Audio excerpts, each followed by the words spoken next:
The Bogomils were a medieval Christian sect that emerged in the Balkans during the 10th century, characterized by their unique and radical beliefs that challenged the authority and practices of the institutional church. Their name, often attributed to a priest named Bogomil, meaning friend of God, reflects their commitment to a spiritual life centered on simplicity, purity, and direct communion with the divine.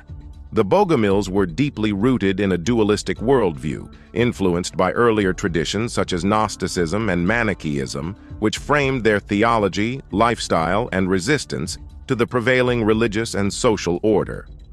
The rise of the Bogomils occurred during a period of significant social and religious turmoil in the Byzantine Empire, particularly in Bulgaria, where feudal oppression and the dominance of a wealthy and hierarchical church left many peasants disenfranchised.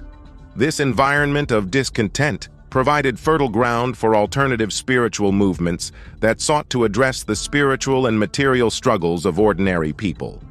The Bogomils' teachings resonated with the peasantry, offering a critique of the established order and a vision of Christianity that rejected material wealth, hierarchical authority, and institutional corruption.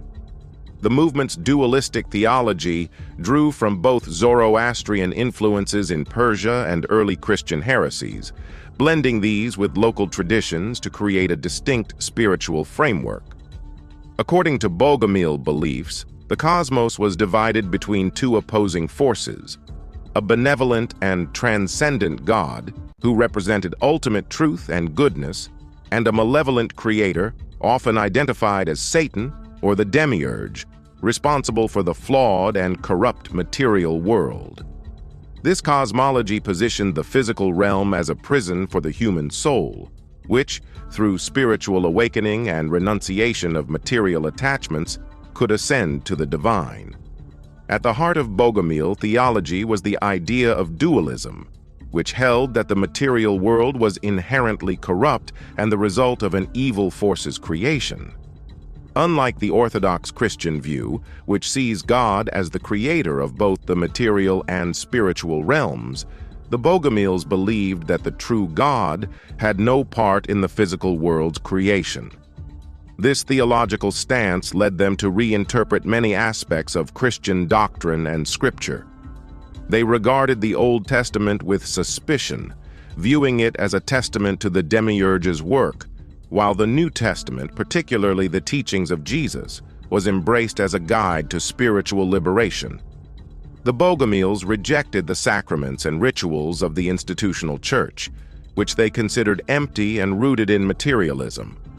Baptism, for example, was dismissed as a meaningless physical act, as they believed true baptism was spiritual and internal. Similarly, they rejected the Eucharist, the veneration of icons, and the construction of grand churches, which they viewed as idolatrous and distractions from true worship. For the Bogomils, true faith was practiced through prayer, meditation, and moral living, not through external ceremonies or intermediaries. A significant aspect of their belief system was their ascetic lifestyle, which emphasized simplicity, humility, and detachment from material possessions. Many Bogomils practiced vegetarianism, abstained from alcohol, and avoided marriage, viewing these as unnecessary ties to the physical world. Their communities were egalitarian, with no formal clergy or hierarchy. Instead, spiritual leaders were chosen based on their wisdom and piety. This rejection of authority extended to their critique of feudalism and the institutional church, which they saw as exploitative and complicit in the oppression of the poor. The Bogomils' dualistic cosmology framed human existence as part of a cosmic struggle between good and evil. Humanity, they believed, was caught in the middle of this battle, with the soul trapped in the material world by the machinations of the demiurge. Salvation, in the Bogomil view, was achieved not through the church or its sacraments, but through personal spiritual knowledge and moral purity. This process of salvation involved renouncing the physical world, rejecting its temptations, and cultivating an inner connection to the divine. Their emphasis on spiritual liberation was deeply transformative, involving a reorientation of values and a commitment to living in accordance with divine principles. The Bogomils saw Jesus as a spiritual guide who revealed the path to liberation, not as a figure whose death and resurrection served as a sacrificial atonement. They believed that following Christ's teachings of humility, compassion, and detachment from worldly desires was the key to overcoming the material realm and reuniting with God. The Bogomils' radical beliefs and practices brought them into direct conflict with both secular and ecclesiastical authorities. The institutional church, threatened by their critique of its corruption and rejection of its sacraments, labeled the Bogomils as heretics and sought to suppress the movement through persecution. Church councils condemned them, and imperial authorities imposed harsh penalties, including imprisonment, torture, and execution.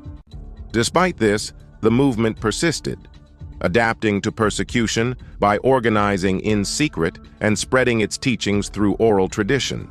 As the Bogomils faced increasing pressure in their native Balkans, their teachings spread to other regions, influencing movements such as the Cathars in southern France. The similarities between Bogomil and Cathar theology, particularly their dualistic worldview and rejection of church authority, highlight the Bogomils' role in shaping the broader tradition of European heresy. Even as the Bogomil movement was eventually suppressed, its legacy endured, echoing in later reformist and spiritual movements. The Bogomils' emphasis on personal spirituality, moral integrity, and critique of institutional authority foreshadowed many later religious and philosophical developments. Their rejection of materialism and focus on inner transformation resonate with modern spiritual movements, while their egalitarian communities and critique of hierarchy challenge traditional power structures. The influence of their ideas on the Cathars and other heretical groups underscores their significance in the history of Christian descent. Moreover, the Bogomils' dualistic worldview and emphasis on the soul's liberation from the material world continue to captivate scholars and spiritual seekers. Their teachings offer a radical alternative to mainstream Christianity, inviting contemplation of the nature of good and evil, the role of the material world, and the path to spiritual awakening. Though often vilified and misunderstood in their time, the Bogomils remain a powerful symbol of resistance, spiritual resilience, and the quest for divine truth. Their story is a testament to the enduring human desire to transcend the limitations of the physical world and reconnect with the infinite.